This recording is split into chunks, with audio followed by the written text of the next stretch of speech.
In this video, I'll show you how to create an instrumental in Suno AI.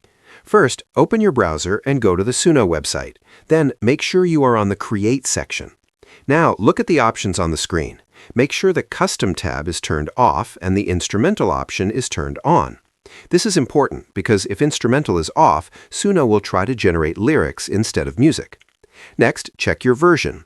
If you have version 5.5, use that. Otherwise, use version 4.5 because it gives better results than older versions. Now, in the prompt box, type a simple description of the music you want. For example, you can write something like, chill synthwave track, slow start, smooth fade ending.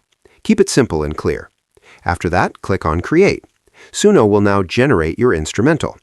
Once it's ready, click the play button to listen to your track. If you don't like the result, you can change your prompt or try a different version and generate again.